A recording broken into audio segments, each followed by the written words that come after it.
Hey everyone, thanks for tuning into Awesome Sunday Show. Before we get started, we'd like to tell you where you can find us. You can find all of our episodes, including new content like blogs and guest blogs, on our newly launched website, awesomesundayshow.com. Woohoo! Our podcast is also available on iTunes, Google Play, Podbean, Stitcher, TuneIn, and YouTube. You can find all those links also on awesomesundayshow.com. You can also follow us on our social media accounts, twitter.com/awesomesunshow, facebook.com/awesomesundayshow, and instagram.com/awesomesundayshow. Thanks for tuning in and enjoy the show. You're listening to the Electronic Media Collective Podcast Network. Yeah, it's a mouthful. For more great shows like the one you're about to enjoy, visit electronicmediacollective.com. And now, our feature presentation.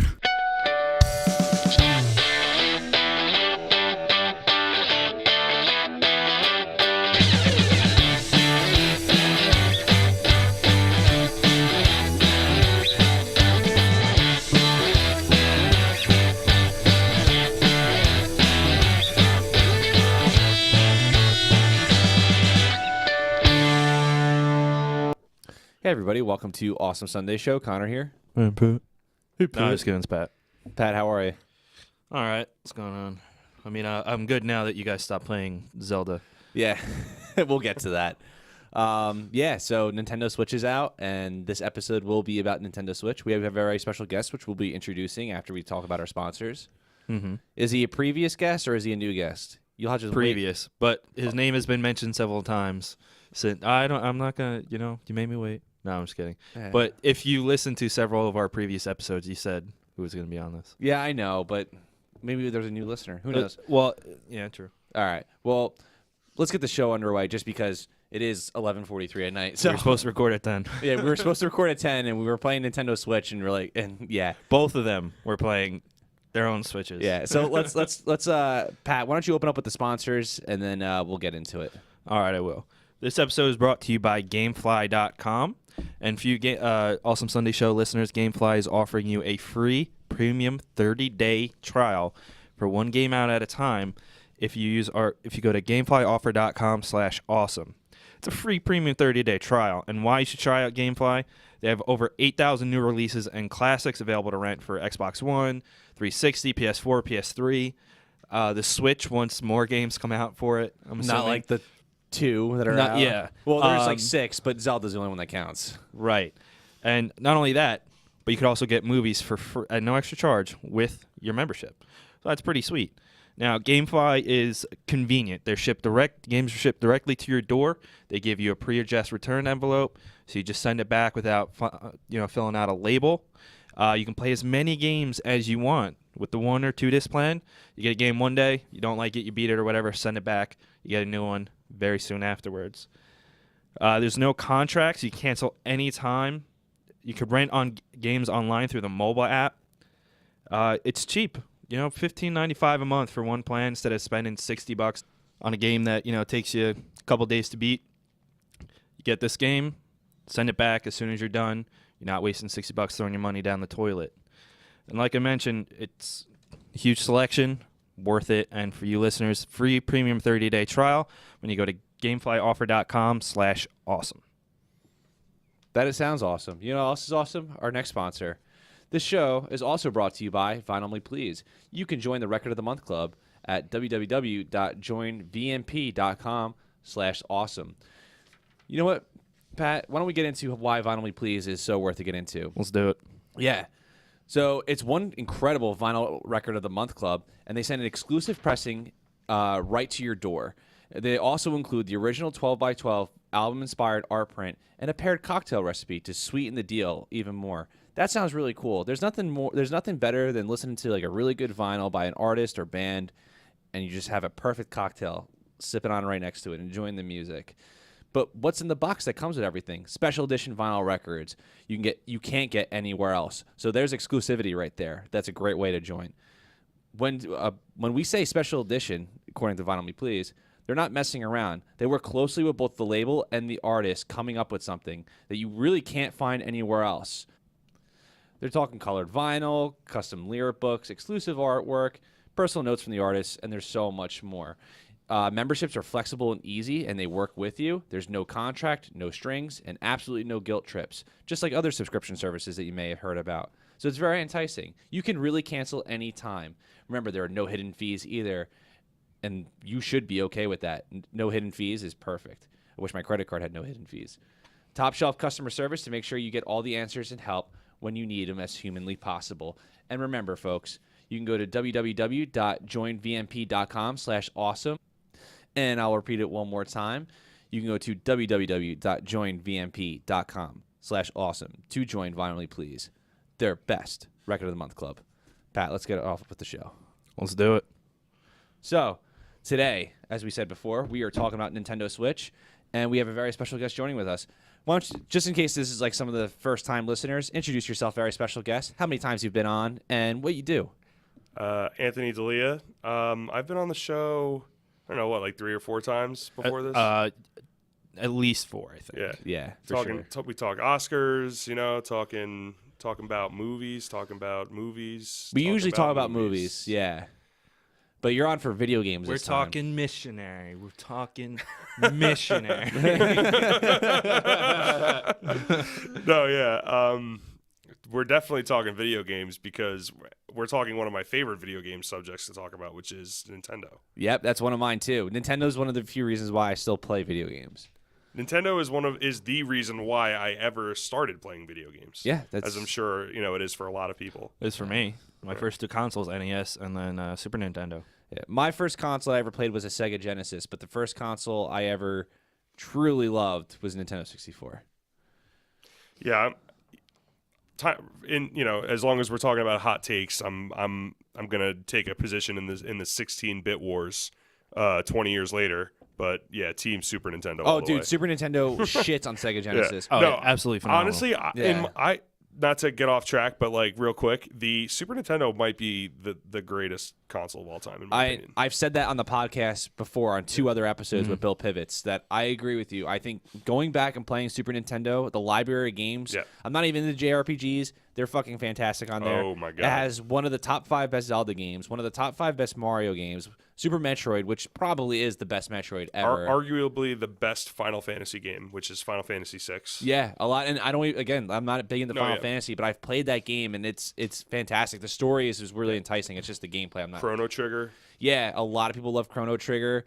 I think I agree with you. Super Nintendo is the best. Donkey Kong Country. Oh my god, yeah. The platformers on that game on that system were just incredible. Yoshi's Island. Yep, Yoshi's Island, which I think is better than Super Mario World. That's a hot take. Oh my god, that is a hot take. I truly think it's better. Yoshi's Island, I think is better than Super Mario World. What? Anyway, so onto the Switch. No. yeah, but we both agree that Super Nintendo is the greatest console ever, followed only by the PlayStation 1. PlayStation 2. I'm with Anthony. Super Nintendo, then PS2. See, I think the PS2 was. I loved PlayStation 1. Yeah, but that was my first non-Nintendo system, and then it was amazing. But PS2 was just, step ahead, streets ahead. Really, I've really found the PlayStation 1 far better. And like just looking back wise, PS2 blew my mind because it was a DVD player and it was the first system I got that was versatile. It was really the first system out there that was like the first year PS2 came out, there was like just shitty games and people just use it because it was the cheapest DVD player. Right. So and to play all your PS1 games on a newer system. Exactly. Yeah, remember those days on your CRTV. But yeah, I don't know. I think looking back, I think if I was like 15, I would have been I'd be like PS2 all the way. But like looking, I don't know, man. Like the Crash Bandicoot trilogy and Crash Team Racing was perfect. Yeah. Final Fantasy 7. Yep. And 9, but not 8. You're more the Final Fantasy person. No, 8's fine. It's just the worst of the 3 easily. Some other games for PS1 that are just incredible? Tony Hawk Pro Skater 1 and 2. Oh yeah, that's where Tony Hawk really. But PS2 had 3, 4, and Underground. Well, 3 was the pinnacle. Really? Yeah. I think 4 is my favorite. I don't even think I played 4. I think I skipped 4 and went right to Underground. 4 had the best soundtrack. They all had great soundtracks. I think We're 2, so off maybe. track. Two I think is the best one next to 4. 2 had like Bad Religion and like Rage Against the Machine. I think Guerrilla Public Radio. Enemy. Yeah, Public Enemy. But Those games had the best soundtracks. They Oh, were so good. absolutely. But Between Tony the Hawk's hip hop songs, the punk songs, the ska songs. Like, Yeah. it was And that's why great. American Wasteland, which was on the next generation, I thought, with all the punk covers, I thought was really good. That was good. Some of them were pretty good, and some of them were a little regrettable. Yeah. American That's true. Wasteland though I think is like the most underrated Tony Hawk. Yeah. Yeah, It's so my good. my The favorite story thing, sucks, but it's good. Yeah, but they were The gameplay is fun. Yeah. My favorite thing about American Wasteland was that like they were like, oh, it's this big seamless open world, but then there's like these gigantic tunnels between Yeah. each zone. Yeah. Which to are hide the loading Yeah, to screen. hide the loading screens. It was so funny. Oh man. But I don't know, like Tony Hawk's Pro Skater 4 had All My Best Friends Are Metalhead by Less Than Jake. It had the fact that you remember all of this is amazing to me. It had NWA on there. I'm pretty sure Wu-Tang was on 4. It may have been 3. There was Agent Orange was on Tony Hawk's Pro Skater 4. Oh god, fucking great bands. But anyway, this is not the Tony Hawk podcast. It is, yeah. I mean, We oh my god, are we've gotten here- so far afield Yeah, right now. it's Speaking fine. of a field, Yeah, let's transition to the Switch and Zelda. yeah. Nintendo Switch. So Anthony and I have a Nintendo Switch. Pat does not have one, but I don't. you're planning on getting one probably. Eventually, When I have money and after I pay off some loans and bills, Yeah. maybe. I have loans and bills to pay off, but I still bought a Nintendo Switch. But yeah, I'm dead inside. But not anymore now that the Switch is out. yeah, That's because you're doing stuff on the corner. That's how you're able to do that. yeah, exactly. Gosh, I'm sorry, Grandma. But anyway, He's knitting sweaters, Grandma. don't yeah, worry. and then he's sitting on the corner for the cold homeless. All right, the Nintendo Switch. It's been out since March 3rd, so week. it's been out for a week. Yeah, it's been out for 1 week, and I've spent a lot of time with it. I think I'm probably about 15 hours into Zelda. That's They it. also did an Instagram live stream We did do an Instagram live of stream. Connor breaking it down and licking the cartridge, which he made had the best reaction face to it, but I couldn't save. Apparently, can't save Instagram live videos. Yeah, we I didn't didn't know know that. that. I thought it, would just save because, well, whatever. We should have done Facebook Live. We should have. Still could, but It's kind of late. yeah, we got the podcast now. Yeah, we do. I also love the trend of like, or not a trend, but like the whole movement of people saying, "Don't do this," and all that does is make everybody just Yeah, want to lick. obviously. This. It's like when Jackass was first on MTV. Don't attempt any of this shit, and don't send us videos. Yeah. That's all people did after that. right. Yeah. It's the same type of thing. You tell me not to do it, I'll do it. The whole time I was like, I'm not gonna lick that. Like that's so dumb. And then my cousin was like, "Oh, did you lick the cartridge?" He was like, "You should totally lick the cartridge." And I'm like, "All right, I'll do it." And then I did it. It's unpalatable. Yeah, it's really like bitter and like, oh god. I mean, it's a good idea to keep it out of like kids' mouths and like pets' mouths, but like, it's, Oh, So yeah. they won't swallow it because the cartridges are small. the cartridges are They're smaller. they're their smallest cartridges. They're smaller I- than a DS cartridge. Yeah, when I licked the game, like I felt like like when you lick something or breathe in or swallow, like the opposite happened. Like I like burped up when I licked it because it was so bad. I just like felt it coming up. I'm like, even if I tried to swallow it, I feel like I would throw it up.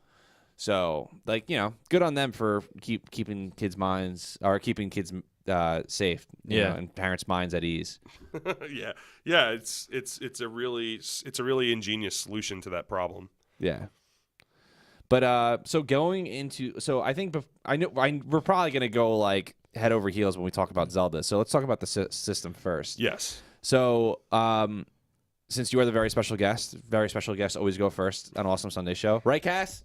Oh yeah, special guest. Special guest. So yeah, Cass is here by the way. And Heather? What are you just not acknowledging Heather? I Okay, because I don't watch in HD. well actually. Oh my god, that was great. All right, so there's. I really want this story to be on the podcast because it's funny, but whatever. All right, no, never mind. Let's get on with the podcast because we're getting way too distracted, as you know, Per usual. per usual. So Nintendo Switch.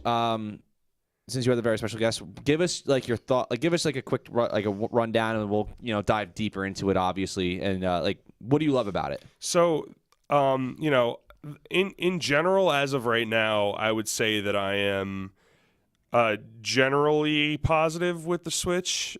There are a lot of great things about it. The console itself, the tablet, is very well made. It feels solid. It doesn't feel like.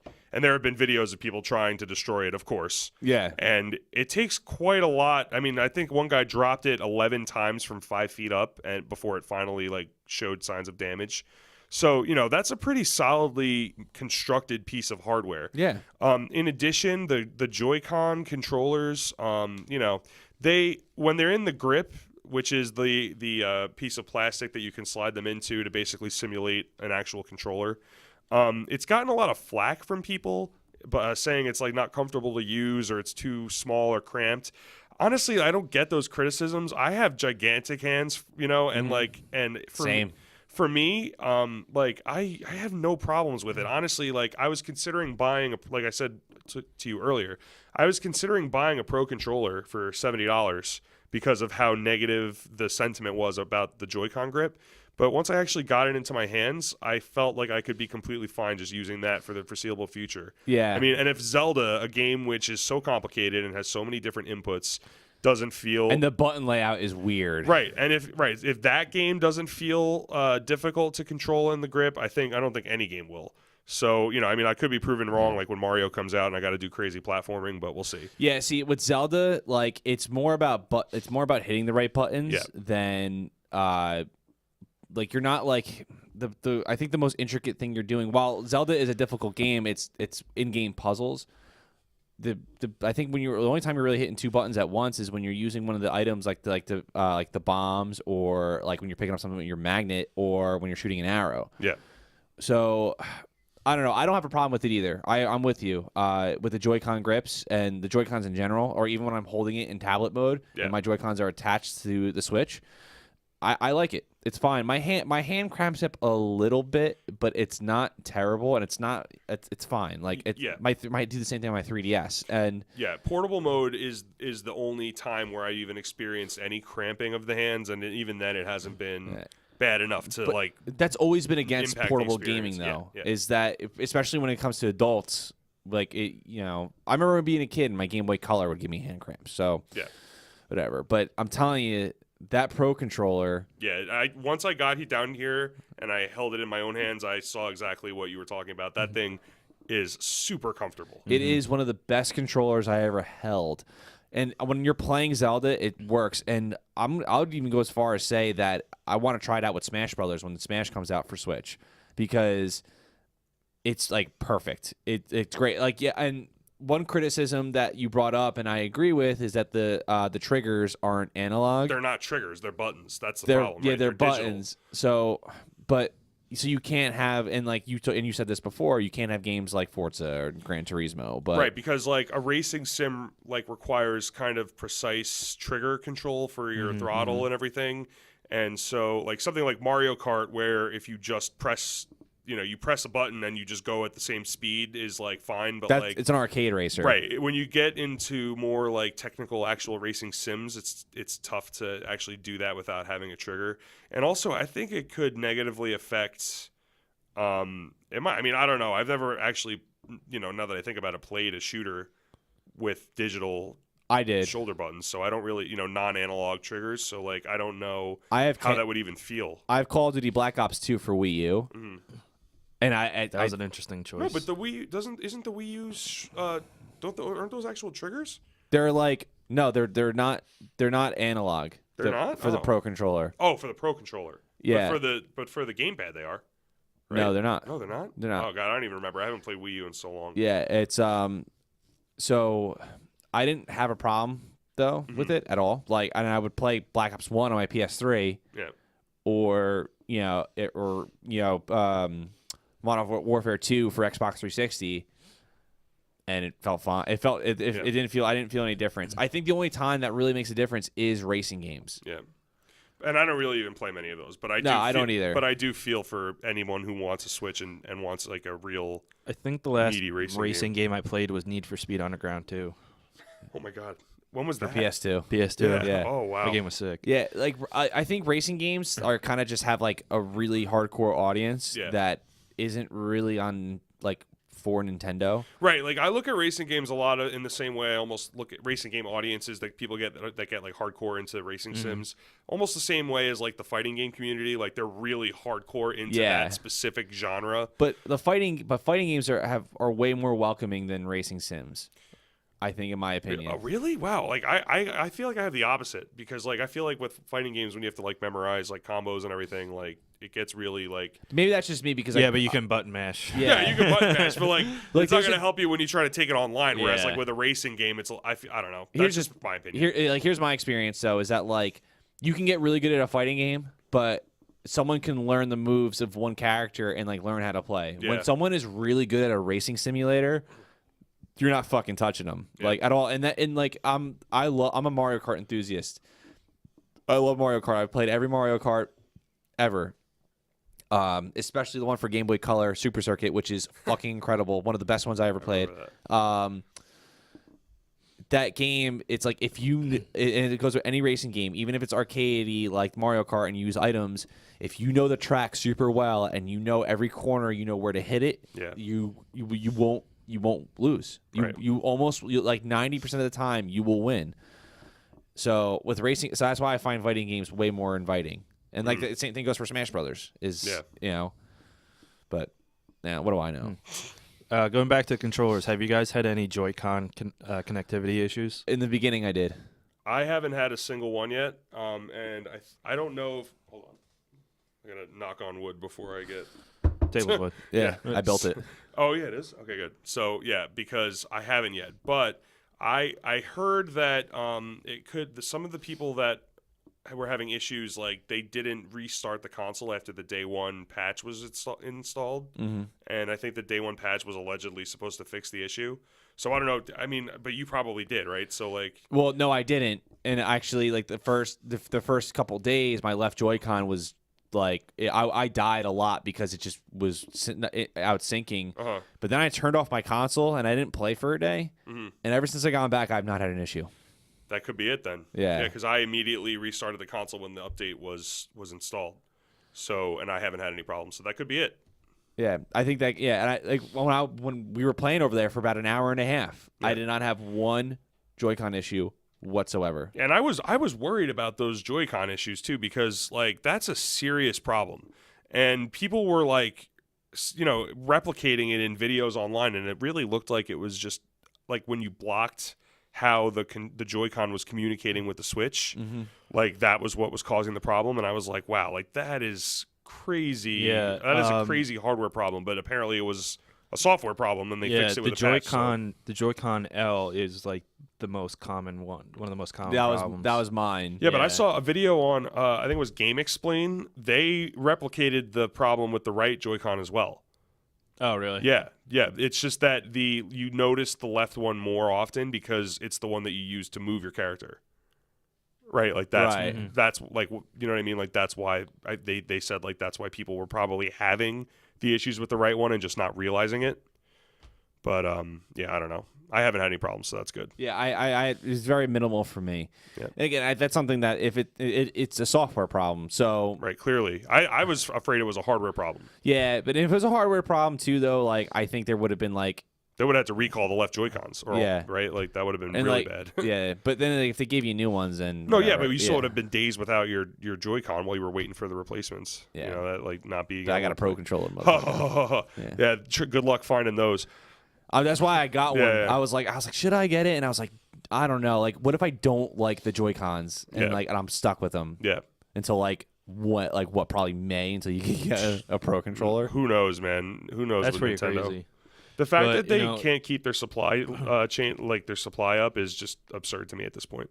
Like you've had launches of Amiibos and the NES Classic, all like with supply shortages. Like at this point, the NES Classic got a lot of backlash because they released such a small amount Yeah. and just were not prepared for right, and then they're what like, they- "Oh, we didn't know. We didn't know people would want that." And that reminds me of that Dave Chappelle bit where he talks about how he was in the car with his friend Chip, Yeah. He says, "I didn't know I couldn't do that" to the cop when they get pulled over. Oh yeah. It's like you didn't know you didn't know See, people were gonna want that. Like I don't know. I actually kind of think I'm going to play devil's advocate here because look at all like the Atari digital consoles, the Sega, the millions of ones that Sega fucking put out.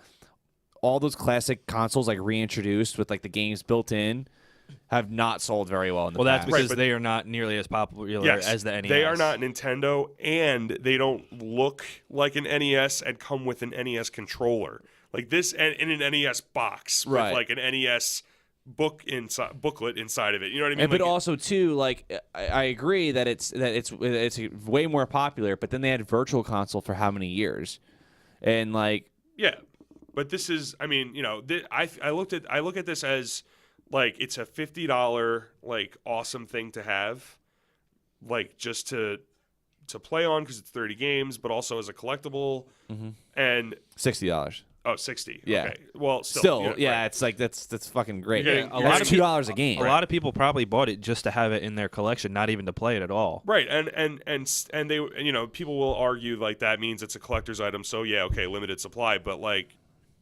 there's like thousands of people that still want it. And I'm pretty sure when you open up the box, it says Nintendo Classic Series or whatever, which Oh, yeah. means I think there's probably going to be a Super Nintendo Classic. Dude, if there's I'll buy that. if there's a Super Nintendo Classic, I will camp out in front of a store for days. For I that. will. I would Like, sacrifice days. children. I will take off from work. I mean, to wait like, for that. because you can get emulators for every single game, but it's not the same thing Right. as having that in like my hands playing that. Right. That would With be the NES controller, Yeah. yeah. because it is an NES controller. Yeah. So, but all right, let's go back to the Switch Yeah. now. Oh my God. So, But no, it's a good point because the Switch, I mean, the Pro Controller, you know, the Pro Controllers from the Wii and the Wii U were really, really popular, sold really well. You would think, hey, like, let's step our shit up on this one. And they didn't.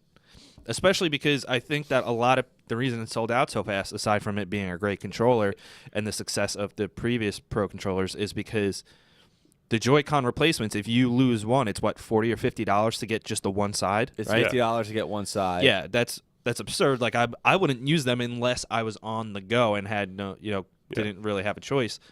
That's why I would get the Pro Controller and then just use that all the time, unless, you know, I needed to bring the Joy-Cons with me for when I would bring the Switch on the go or something. Yeah, the Pro Controller I'm not taking with me because like when I'm on the go to places because it's just another thing to lose. Yeah. And you'll be without one for a few months. Yeah. The Joy-Cons are easily replaceable, especially now. Like every retail place has those Joy-Cons. There's just so many of them. Yeah, even like even at Best Buy, like where I was today to look Yeah. for a case, which are also impossible to find. But the only thing they had was replacement Joy-Cons. Yeah. Like they had singles and bundle two packs. So you know, I don't know. But then you know, just going back also to the design of the hardware or whatever, the build of it. I think the dock is a little. It feels like really flimsy, like the actual Switch dock. Like it. It you know is what I mean? very flimsy. It doesn't feel like as solidly constructed as the. But it the doesn't need to actual be Switch because does. that's not the console. Right. But like, But the, still, a lot of people are going to frequently use the dock, whether Right. just to charge or And whether be to play afraid- on their TV. right, and be afraid to take it with me to places that it's like gonna bend or something. You know, Yeah. like I don't know. But that's really the only problem, that complaint I have A about lot the of construction of anything. There have been complaints about the dock scratching the tablets too. Yeah, apparently there's like a flaw in the production where some of them have like a rubber like protector and some of them don't. I'm pretty sure my Yeah. dock doesn't, but I have a screen protector on my Switch, so it's okay. But yeah, but if my Switch screen was getting scratched by the dock, like that would not be okay. Exactly. And not only that, along with the scratches, a lot of Switches have been shipped with dead pixel. I'm not talking like 3 or 4, like Really? I haven't like even a heard of quarter that. to 3/4 of the screen have been the pixels have been dead. That actually It's happened to actually a guy I been work with. happening Oh a my lot. god, really? And, oh my you god, I know, would have freaked out. And then, you know, 3 or 4 I would have accepted, even though it's a small screen. But like, I have seen pictures on Reddit, on YouTube, Yeah. everywhere, like literally like 3 corners, or just like going completely across diagonally. What? I mean, horizontally across the screen. Because Just then you can only all play in dead TV pixels. mode. Yeah, exactly. And you know, you're gonna get this. The one of the big, if not the biggest draw of this game is the mobility of it. Yeah. Yeah. So obviously, I'd be furious. And Nintendo actually, when they first responded to it, they're like, "Oh, it's a normal thing," and they don't consider it a problem unless a large portion of the screen has dead pixels. Dude. So you can't return it to Nintendo on that case, but so you would have to send it to the retailer, and the retailer may or may not be able to get a replacement or a compensation for it from Nintendo. Yeah. Now that's super shitty. Yeah. But at the same time, like all these Switch problems are a very small percentage still. Yeah, but that's a serious issue. That is. Like if they're not replacing the console when it has dead pixels, that's messed up. Yeah. Like I'm glad I bought. Now I'm really glad. I mean, I don't have any dead pixels on mine, but I'm really glad I bought the 2-year. I got 2-year protection. I got plan. 2-year protection plan on mine too. Yeah. Yeah, I think that would. I mean, for sure. I mean, I got it on my PlayStation, regardless, and right. My Xbox 360 when I got it. But I would definitely get it on this. But and that's the thing I always tell people and I was telling people at Best Buy, when you're a day one adopter, you have to expect these things to happen Right. all the time. Yeah, that's why a lot of people wait until the first cycle is done and go in for the second cycle. Yeah. And that's I mean, it's the smart. same thing with cell phones too. Like with smartphones, the second cycle usually fixes all the problems of the first cycle if any, especially the major ones, are present. I mean, that happened with the 360s Oh, happened with the boy. PS3. and the Boy, did PS3. it I happen mean, with the the 360s. second cycles and later were way better, and with the, not. I still console-breaking have a ones. day one Xbox 360. Oh my Within God. the first 6 months, I sent it back twice because of the Red Ring of Death. But for the past 11 years now, it's been working like a charm. It works perfectly fine. Mm-hmm. So whatever they did to fix it, man. Remember when the 360 not this is just quick get off. Remember the hot towel fix with the 360s? No, I did not know about that. Yeah. You would, if you have your Red Ring of Death, you would wrap your 360 in 10 towels and overheat the shit out of it until it shut off by itself. And then you leave it for a day or something like that, and then when you turn it back on, it works. And there's YouTube So, videos. potentially start a fire in your house. Yeah, and you know what? Who would have thought to try that out? I'm glad that there are people like that who try the weirdest thing that would work. Yeah. I would never think of that. Look in a up million years. look up YouTube videos. It's I'm pretty sure it's 10 it's however many towels or something like that. You might be able to do it one towel, but it's funny as shit. The fact that it's a thing. Yeah, it's funny. It's funny as shit until you're living in real life Manchester by the sea. Yeah, Oh. right. Spoilers. Yeah. Now, have you guys needed to do a hard reset on your console? Never. No. No. Why? Some people have needed to do that. Some people have, yeah, because the Switch just wouldn't turn on, and Oh my God. because I'm like. well, I'm just suggesting because I don't have the console, No, so I know. so I'm I just know. trying to I'm just saying I'm glad I you know. haven't had any of these Yeah. problems. No. Again, this is a very small percentage of Yeah, the it people is. that It experience.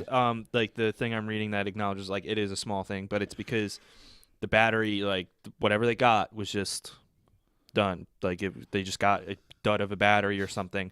So even when they had it sit in the dock charging for a while, it just wouldn't turn on.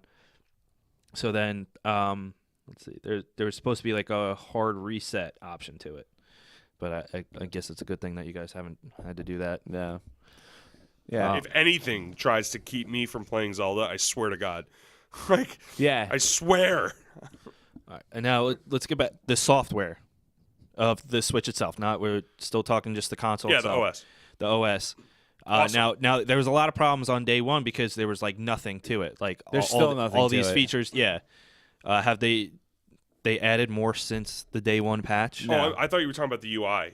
Oh no, we'll get to that after. Oh, but I mean, actually. All right. Yeah, we'll get into that. but I'm talking about the feature. Was people expected a feature-rich Oh, OS, yeah, no, and they no. announced all these features, but didn't launch with them, which had a lot of people pissed off. Yeah, and the problem with that really is that it's missing things that are there's just no excuse for why it doesn't have them. There's no Netflix, there's no YouTube, And there's those no- are a standard thing. Those now. are on Wii U. Yeah, they're on literally everything, dude. You can get that on toasters. Netflix is Yeah. on toasters now. It's on refrigerators and right. stuff too. That's that. I'm Yeah. not Yeah. that's no joke. No, Well, I know. Here's the thing, yeah. though, is I've thought this in the past is that they did not originally plan Nintendo Switch to come out in March. They probably originally were thinking summer or holiday. Yeah. But then because the Wii U was such a colossal bomb. as far as sales wise. The games are fucking gold. Like, they needed some good news for their. the Wii U has some of the best games I ever played, but the Switch. Nintendo needed some good news for their end of the year, fiscal year financial reports, and so they released the Switch before the end of the fiscal year. And the Switch is by far is the best console release Nintendo's ever had ever. Sales wise, it's the number one day one release in Nintendo's history. Really, even more than Wii U? I mean, Wii? And even more than Wii. Wow. Yeah, it sold more day one. I think I don't want to say it's doubled, but like it's probably almost close to that than the Wii, because it was like 2 million consoles they shipped worldwide and they were gone. Yeah. Oh yeah. Completely. So most of them to scalpers. son of a bitches. Yeah, if you do that, you're a fucking asshole. Yeah, and not just about like that, but about anything. Yeah. Scalpers in general, Tickets, the scum of the earth. Vinyls, like especially on record day, Cass has talked about this a lot. Cass says fuck scalpers. I agree. Yeah, that's some bullshit. Yeah, they're the scum of the earth. The worst. They're just take advantage of somebody who loves something like so much.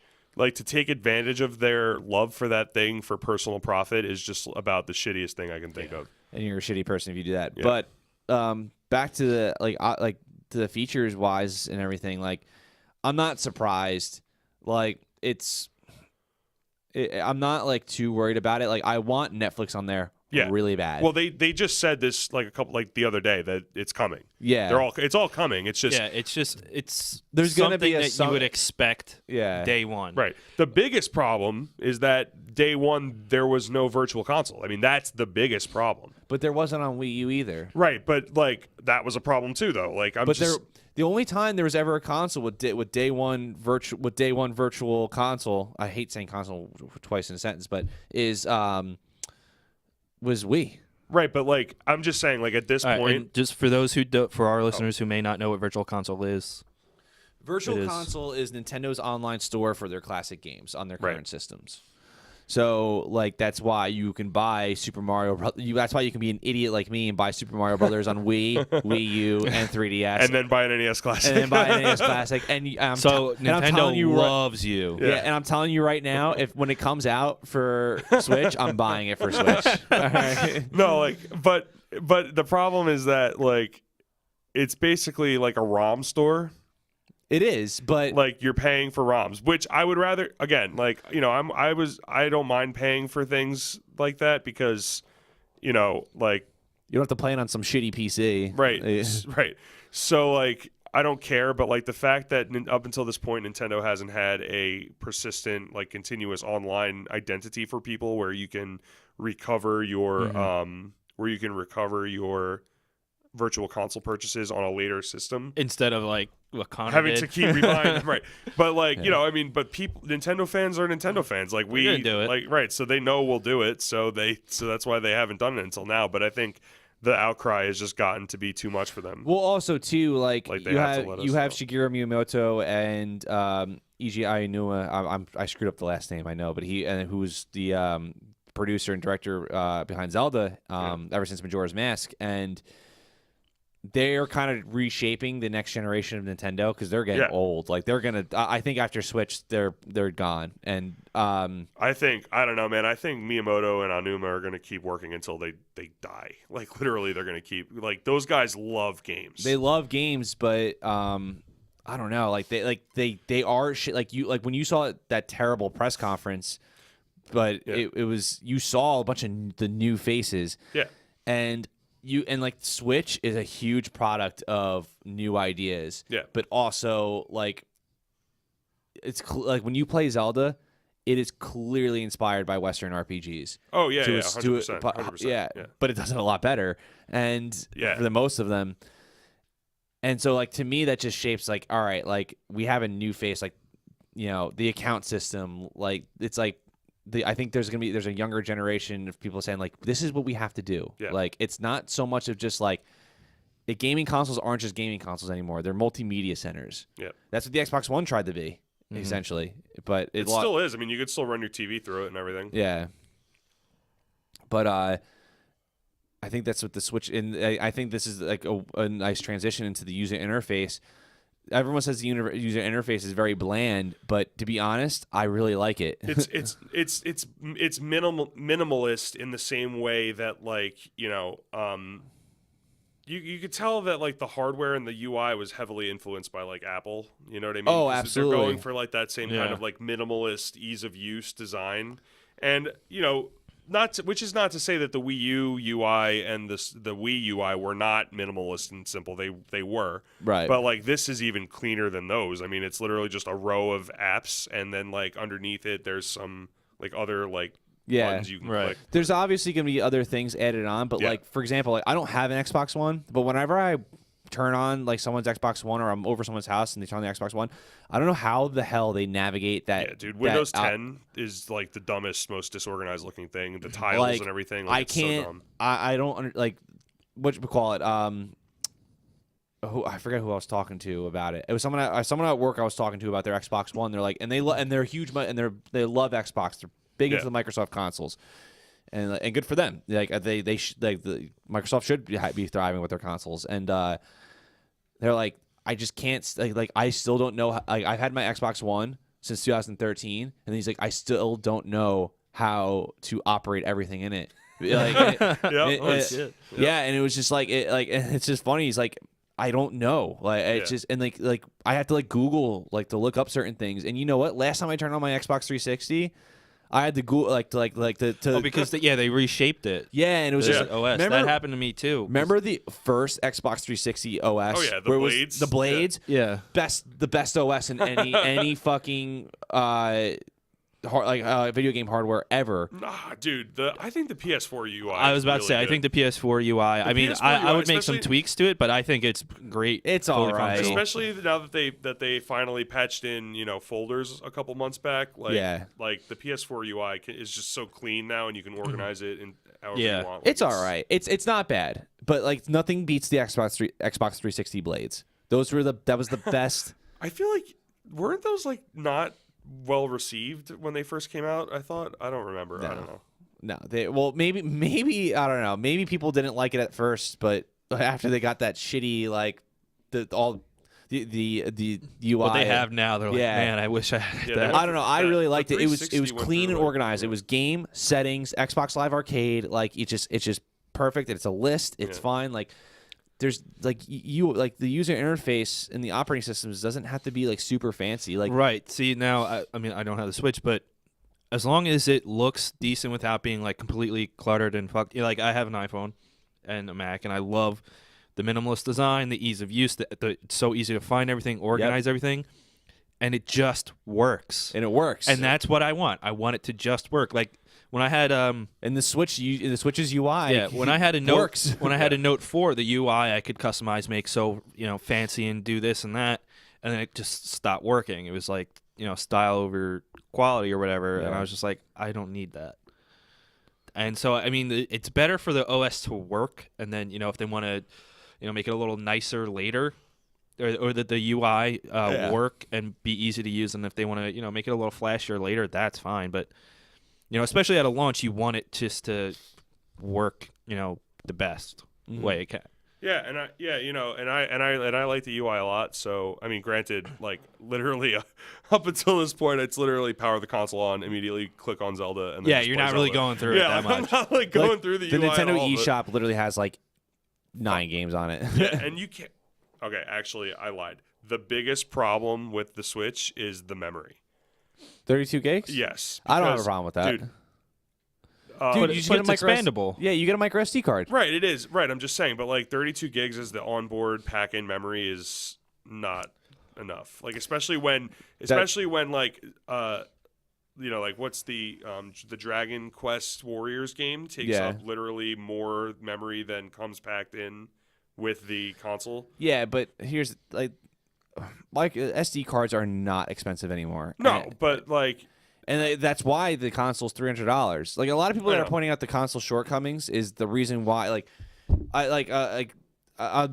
Reddit where sometimes you see funny shit, but then you also just it's like the bane of my existence at the same Yeah. time. Like people were complaining that like why isn't the screen 1080p or 4K? Because that's the reason why the console is $300 compared to $800. Right, You know, right. and that's where it comes to the storage too. It's a solid state drive. It's not it's not a it's not a spinning disc like a SATA drive. Yeah. So which like the Wii U has. So it's a lot faster, and I'd much rather have speed performance over storage because I can just expand the storage whenever I want. Right. And when you play Zelda, like even for a game as expansive as Zelda, the loading times are not bad. The loading times are great. And that's part of coming from playing a game off of a console cartridge instead of a disc. But yeah, the loading times are very, very, very reasonable for a game of that scope. Yeah, I think the expandable memory is a great idea, especially if you can put the games on it, right? Yeah, and also too, they don't even exist anymore. But Nintendo said that it's going to support micro SD cards up to 2 terabytes. Yeah.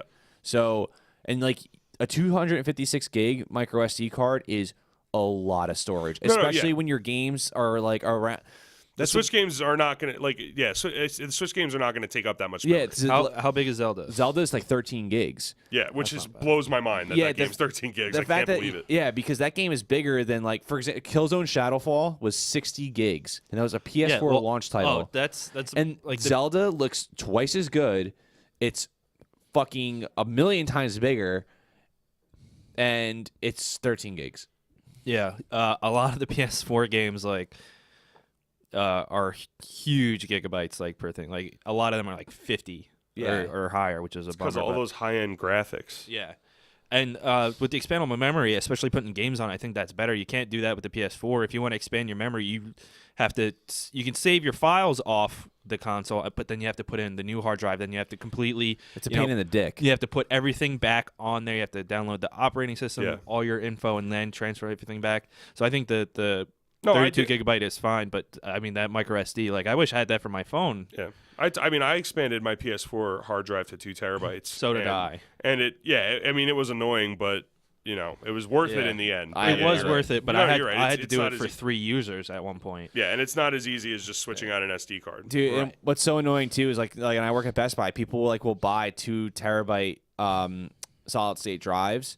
They're like, yeah, like now my PS4 will run faster. I'm like, you don't understand like really how solid state drives work. Like your PS4 is not going to run much faster on a solid state. Like it will run faster, but it's not going to be like, you're not going to see much of a difference because that operating system is so minimal compared to like Windows 10 or Mac OS. And I don't know, like. I just bought it because the PS4 shipped with 500 gigabytes. Yeah, that runs out not quickly. Enough for because those of how games, big those games are. Right. You can fill that up quickly, especially if because I had my 2 brothers and they all bought different games. Like I bought games, and we all 3 of us bought games, so it piled up quickly. Remember when the PS3 shipped with 60 gigs, and you're like, "Whoa!" Yeah, but the other thing is too, though, like with the Switch, as compared to those games, is that you don't have to install Switch games. So as long as you're buying physical media, it's right on the cartridge. Right. So that's pretty awesome. But the saves go on the onboard memory though. Yeah, but that's fine. I'm fine with that. 30 like whatchamacallit, the PS1 memory cards were what, like 8 kilobytes or something? Oh my god. Megabytes, I think. No, I thought that was PS2. Yeah, PS2 was PS2, PS2 was 8 megabytes, and you're like, holy shit. Yeah, like, it's crazy. The exponential growth of storage, in our lifetimes, has been just incredible. So like a 32. So like that's how I look, because I'm not really gonna be buying games digitally. I never really did. Like, from the virtual console. Yeah, besides from the virtual console, because you have to. That's You literally have those to, games' sizes are so small. Yeah, like it takes I love watching like science videos on YouTube. Like supposedly it takes like 800 NESs to like power like a PS2 or PS3 or something like that.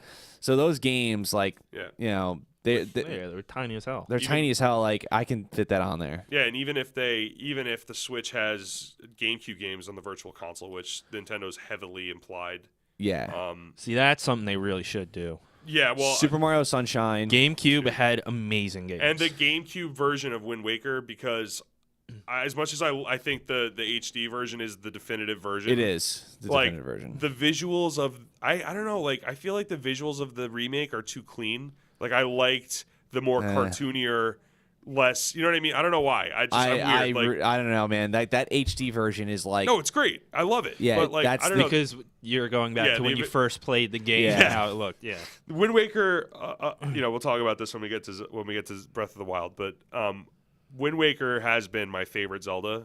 same. So like the nostalgia for that game is pretty heavy for me. So before we go right on to Zelda, the console itself right now with all bells and whistles that it currently has, not what's coming later in the OS. Yes. What would you give the console itself out of 10? I'll give it a 7 out of 10. Yeah. And 6.5, 6. what do you think is the number one thing that would raise the rating for you if it had it? It's really Right now. It's really just it's two things. One, the kickstand. If they were to make it like the Surface, like the Surfaces do their kickstand. Yeah. Yeah. If they did it like that, or at least have a second one on the other side, that would really raise the bar for me. Also, if they were just to add more to the operating system and the user interface, that was my biggest issues. A lot of the shortcomings, as far as like people are like, it's a 720p screen. It's like, dude, fuck you. It's a But it 6-inch looks screen. fucking great on that screen. It's a 6-inch screen. Like, what do you want? And like, and again, it's $300. What do you want? And like, so I don't really count those shortcomings. And then, like, if they were to fix those, it would jump up to like 8.5, 9. Okay.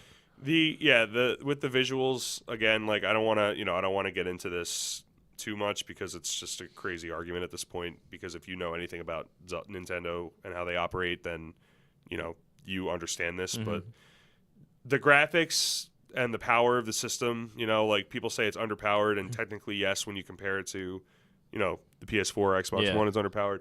But Nintendo has never been about power, like not since the GameCube was very powerful for that generation. And so even so with the GameCube, like it's no, I'm just saying, like, the GameCube was the last time they were it's because it was on par with Sony and Microsoft. But that was because of the date it was released. Yeah. Not so much of they were trying to compete. Right. Like Super Nintendo was far superior than Sega Genesis, but that's because it came out 2 years later. Right. So like, that stuff, I know Plus, that it's a tablet. Yeah. That stuff I don't knock against it, because, like, when you see Zelda in action, you forget all of that because it's so amazing. But anyway, so yeah, my biggest problem, I guess, is just the missing features in the OS, And I would have I know you can expand it easily, but like I would have liked for there to be a more onboard memory. But yeah, the biggest problem for me is the missing features, and it's just that's gonna come. But as it is right now, it's a Zelda device. It's a device for transporting Zelda into my head. While using your mobile for Zelda mobily, how long has the battery lasted on average? Well, if you turn the brightness down, it's been reported to last around 2.5 to 2 hours and 45 minutes. Okay. But I think my brightness, I keep meaning to turn it down, and I don't. Yeah. But like with it where it is right now, I usually get like 2 hours out of it. I've gotten 2 to 3 hours with not adjusting anything. Okay. Yeah, I mean, because Nintendo said it could go up to 6 hours, but they also said you're not going to get that with Zelda just because of the scope of the game, the scale of it. So with a maybe 1, 2, 3 Switch or whatever it's called, you'll get those 6 hours. Bomberman, you'll get 6 hours. Yeah, it's really dependent on the game, and they straight up said that. Even Bomberman though has the 3D graphics and all the effects and stuff. I think 6 hours is more going to be for like the virtual console games. You're definitely going to get 6. You're definitely going to get 6 hours playing a Super NES or an NES game. I think when Mario Kart 8 comes out, I think that's going to be like, all right, like that's what people are really going to test it, because I don't think anybody expected Zelda to last 6 hours on a battery. No, but especially not for a game this size. Yeah, and you were checking it out before. Like that game is huge. Yeah, I play a lot of open world games, and Connor showed me the map for this, and it is massive. Yeah. Like, it is really up there with some of the biggest maps in recent memory. But, like, if Mario Kart 8 is, like, if it's less than 4 hours, I'll be a little disappointed. Yeah, because Mario Kart 8 is pretty graphically intensive. It's like a great-looking game. It was a great-looking game on the Wii U. You know what's funny is that Mario Kart 8 on the Wii U looked, at 720p, which it output, looked better than most of the games that were coming out at the time for Xbox One and PS4. Yeah, the ones that were like straddling the generations. Yeah. Definitely. But yeah, like Mario Kart 8 looked amazing on the Wii U as we're watching Heather and Cass play it on the TV behind us. But it looks amazing, but it's going to look even better on the Switch, hopefully, because the Switch technically is more powerful a little Right. bit than the Wii U. But yeah, but like, I mean, you just look at that game and like there's just so many effects. The environments are so detailed. Like, Yeah. that's a pretty intense game. It's not as intense as Zelda, because Zelda is an open world game with so much going on. Right. But it's still, and I guess the graphics on Mario Kart 8, which is a weird thing to say, are a little more realistic than Zelda's graphics. Oh, no, absolutely. Because of it's like a Studio Ghibli influenced, like almost anime influenced, like cell shaded art style, which I love. Right. It feels like you're playing. Oh, Zelda is Yeah. Breath of the Wild is very anime inspired. We'll just transition. Let's get right into Zelda. Zelda now. Yeah. The visuals, first of all, let's talk about this. Oh, Because yeah. when they revealed the art style, I always love now when Nintendo's going to reveal a new Zelda game to see what the art direction is going to look like. Because ever since the Wind Waker, right, like every Zelda game, at least on the consoles, and even on the handhelds, has had a different kind of art style to it. Yeah. You know, like Wind Waker was cel-shaded. Twilight Princess was super realistic. Yeah, it's super dark Yeah. too. Skyward Sword was like that watercolor-inspired cell shading. You know, it kind of looked Yeah. like a watercolor painting in the background and stuff. It was like a Van Gogh-ish Yeah. kind of. And then you look at like, you look at A Link Between Worlds on the 3DS, and that was really kind of just like, what if we? Fucking love that game. Yeah, it was like, what if we took A Link to the Past and made it 3D, right? Like that was kind of like what that art style was going for. But then and then Spirit Tracks and Phantom Hourglass were Suck. Whoa. Continuations. I don't think any Zelda game sucks Compared to other No, Zelda yeah, yeah. games. But like Spirit Tracks and Phantom Hourglass were obviously continuations of the Wind Waker style. But yeah. So when they announced this one, I was like, wow, like that's so unique because it's like it's cell shaded, but not in the same way as Wind Waker or Skyward Sword. Like it's an anime inspired. Yeah. I love the art style. I love the character design in Breath of the Wild. The environments are just lush and perfect. I love how I can chop down a tree, take the apples, and come back an hour later, and like the apples are regrown. You know, that shit just really like tickles my nipples. And No, yeah, like there will be times when like I'm playing the game and like I just get to the top of like a mountain or a tower or something, and I just stop and literally, like, I know people say this all the time. yeah, But like I actually have done this multiple times. Just like stop and just pan the camera around Yep. once just to take a look at the view because it's breathtaking. Literally. Yeah. Like I can't believe this game is real, like that Nintendo made a game like this that looks this good and it is this expansive of a world. Like it's so not them. and I remember being so pissed off at the delays. I'm like, just release the fucking game. And like now that I'm playing it, I'm like, oh wow, I totally get the delays. Well, also they delayed it so it could come out on the Switch. Oh yeah, absolutely. I think the first delay was was like, oh shit, we don't know like this. We don't know like exactly how much we want to add, or there's so much we have to do and so little time, like whatever. Like it was normal game development issues. Yeah, the second delay was like, we're putting this on Switch. Yeah, like, and everybody knew it too. It was so obvious, you know. Like once they started really talking about the Switch, Which was a really smart idea because I think maybe with the games that it launched with, it probably would not have sold as much. Absolutely no. not. It's a Especially it's a because system seller, it didn't have Mario going with it. right? And it's a system seller. You know, like when you look at every Nintendo console launch dating back to the NES, except for the GameCube, which didn't have one, every single Nintendo console has launched with either a Mario or a Zelda. Yeah. You know, NES had Super Mario Brothers. Super NES had Super Mario World. N64 had Super Mario 64. GameCube had Luigi's Mansion, right? Like I count that as a launch as a Mario launch title. no. Dude, Luigi's Mansion is fucking great. No, it's a great game, but it's not what we're talking about. No, it's right? not. I know. So then we had what's it called? Wii. Twilight Princess On Wii. on Wii, and which also was on GameCube, but Twilight Princess launched with the Wii. And then Wii U had New Super Mario Bros. U, and which was severely underrated. yeah, and now Switch has Breath of the Wild. So Nintendo needs to have those kinds of killer apps launching with their consoles to sell them. Yeah. And if there was ever a system seller ever like in the history of video games, it's Breath of the Wild. Yeah, and I remember I always said for years that the best launch title of all time was Super Mario Brothers.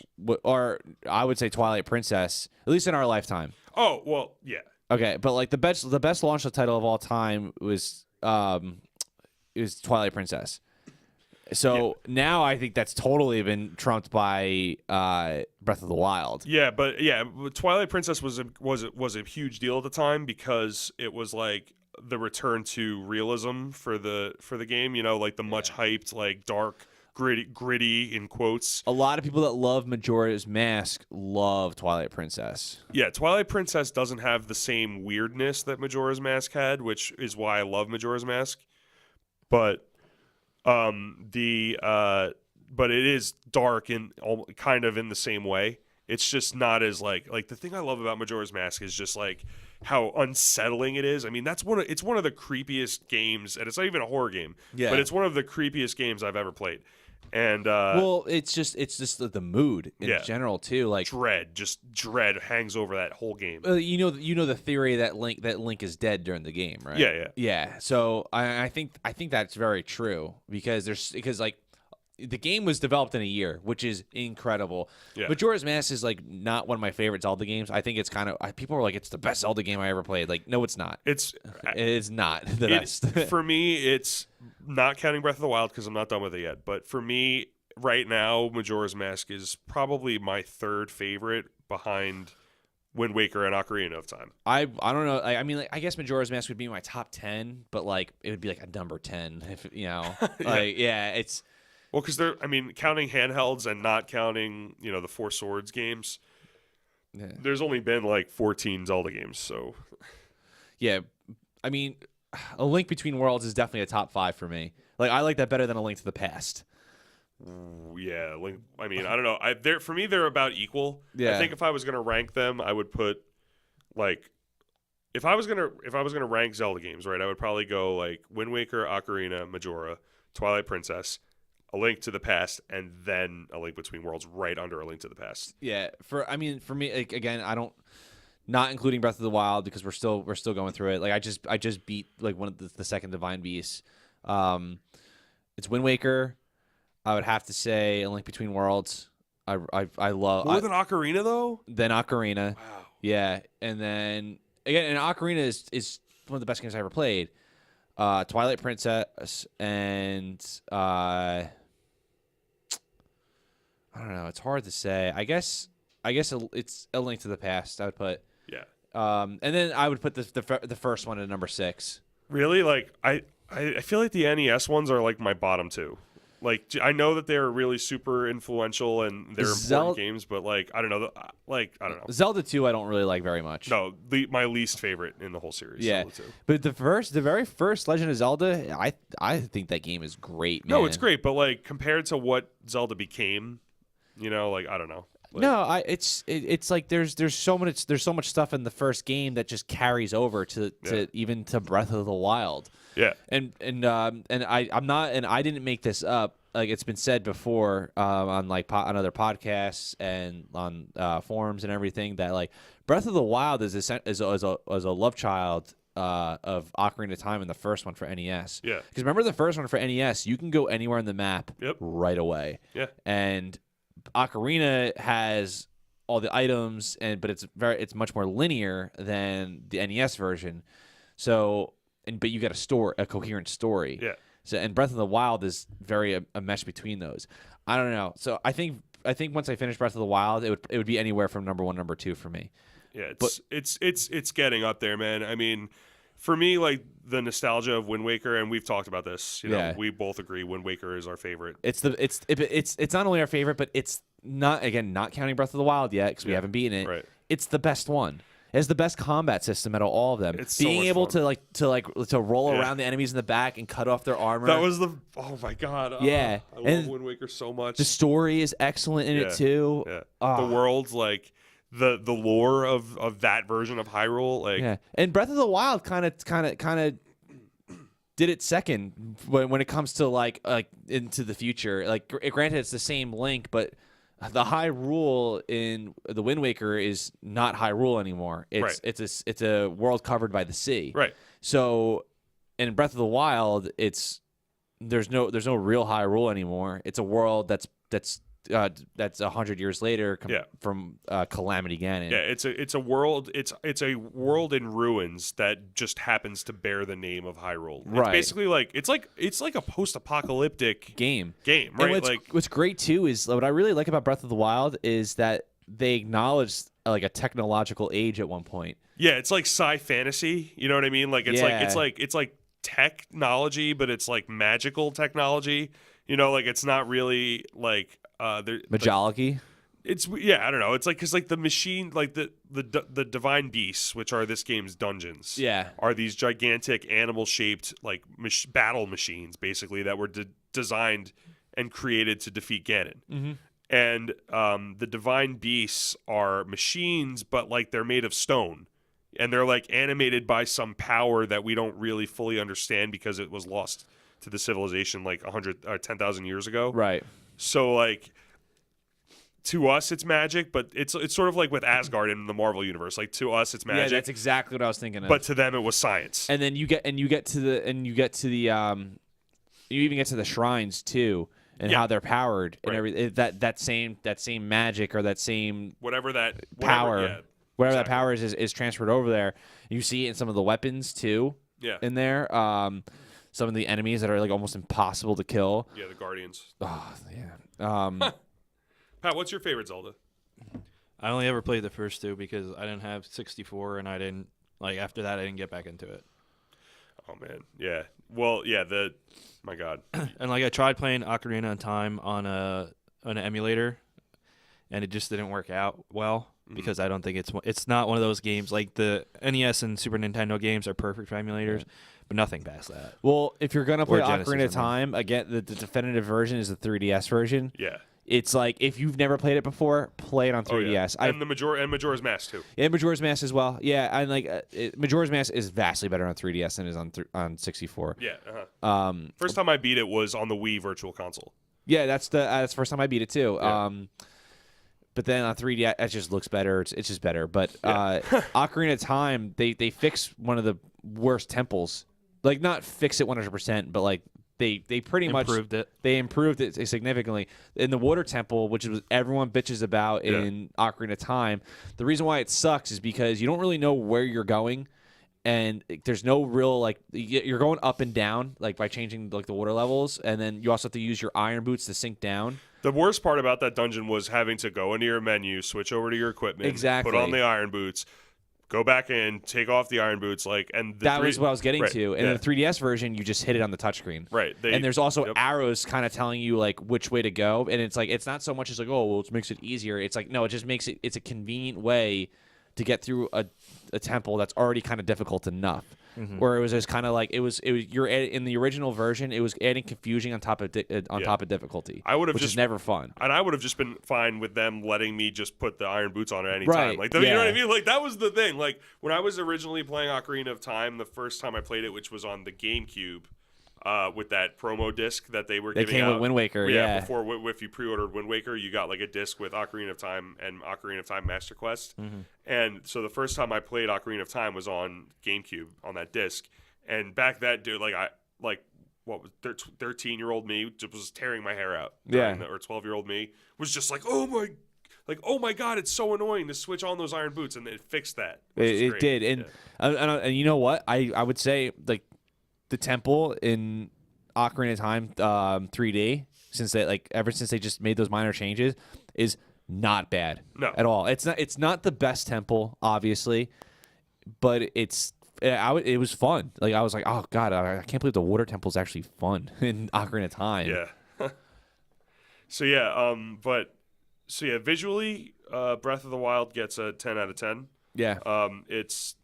It's just a beautiful marvel. game. Yeah, it's a marvel. Beautiful game. One thing that I had to get used to though with Breath of the Wild is the button layout.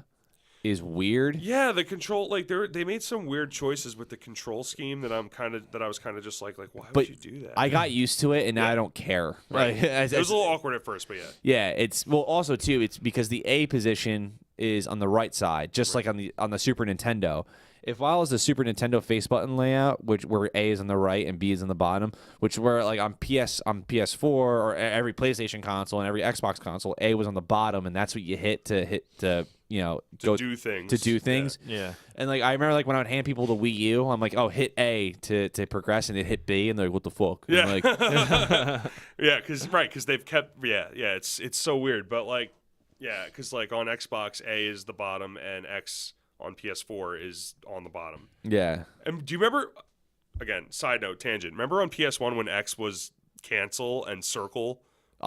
Circle was in the right position and circle was was A. Metal Gear Solid 1 did that. Yeah. Man, And then they switched it and made it what we know today Right. on PS2.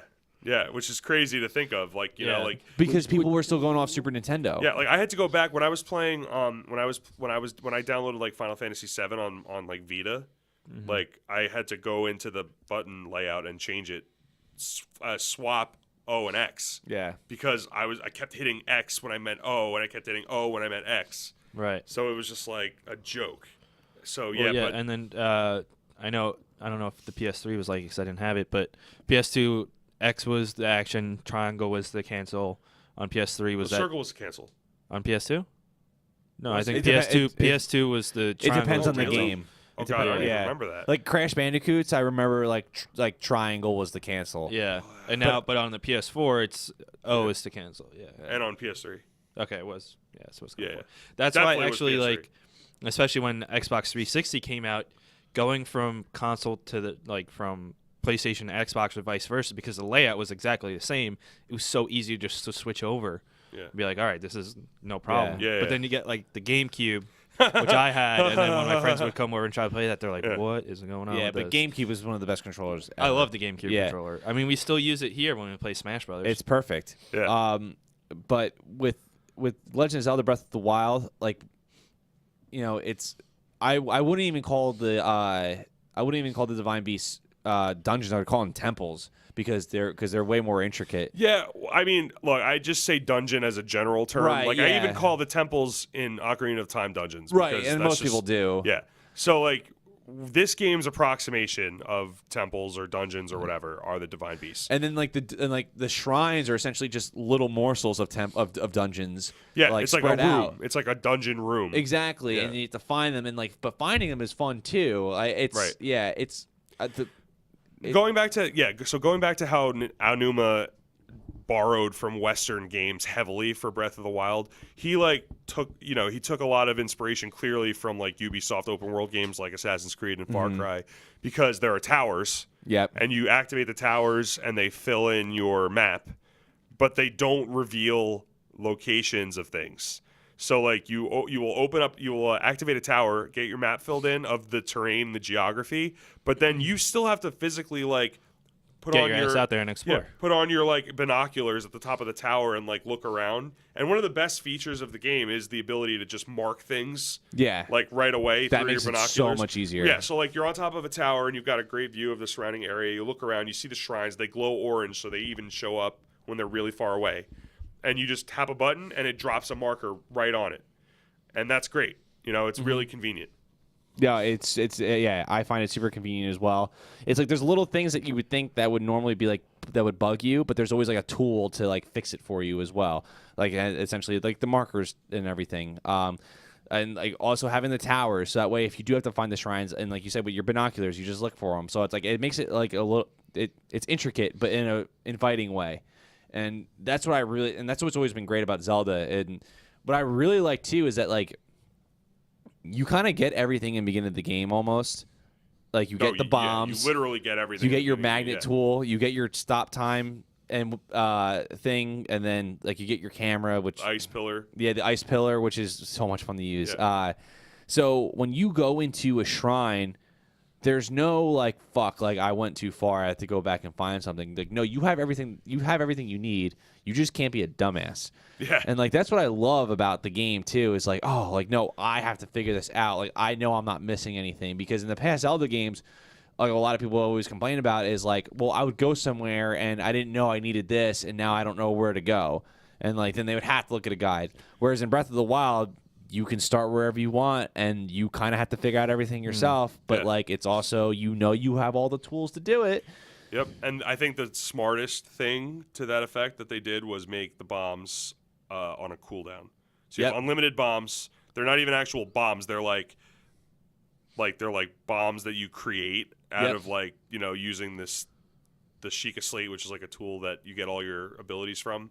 So like it's like a bomb that Link just creates out of thin air and then throws, and it explodes, and then it goes on a cooldown. Yeah. And you can upgrade the ability to shorten the cooldown, increase the blast radius, There's also there's two types of bombs too. There's a square, so it Yes. doesn't roll around, and there's That's a roll. awesome. Yeah. Yeah. There's a cube bomb that you can put in one place, and then there's a circle bomb to roll. It's Yep. great. Yeah, it's- or a it- sphere bomb. Yeah, whatever you want to call it. It's awesome.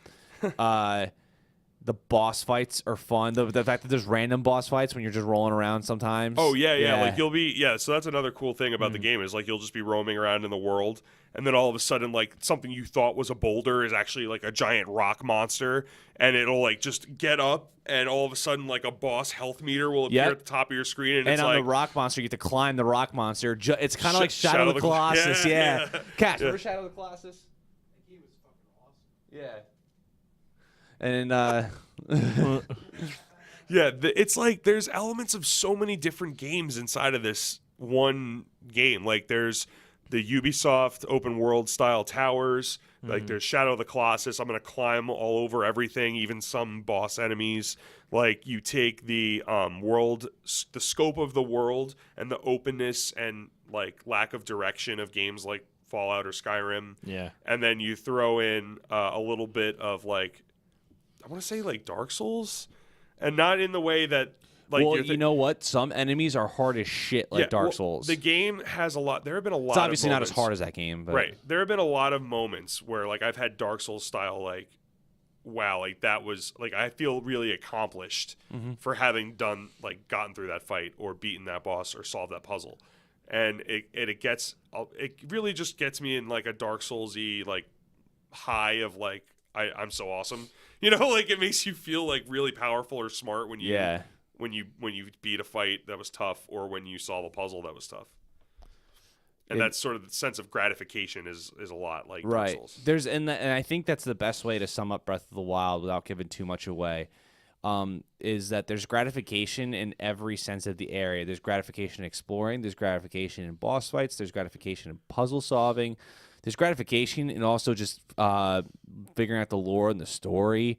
That's another thing that's like Dark Souls. is Yeah. the story is told very minimalistically unless you yourself seek out more story. Right. Yeah. And like that's the thing is like I always feel video games should always make you feel rewarded, not like fuck, like that took so long. Like, and that's what Zelda is every time I'm done playing, I felt like I was rewarded in some way.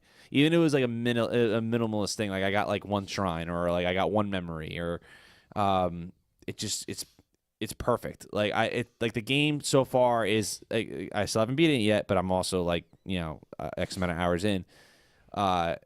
It's a 10 out of 10. It's like it's incredible. Like it's better than any game I've played so far on my PS4. Any one of them.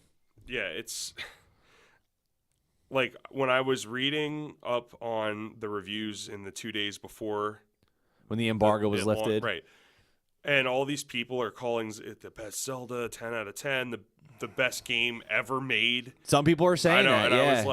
I was like, there's no way it's that good, but like it's that good. Yeah. Like, well, the best game ever made people are mostly like, well, Ocarina of Time is considered to be the best game ever made or one of the best games ever made.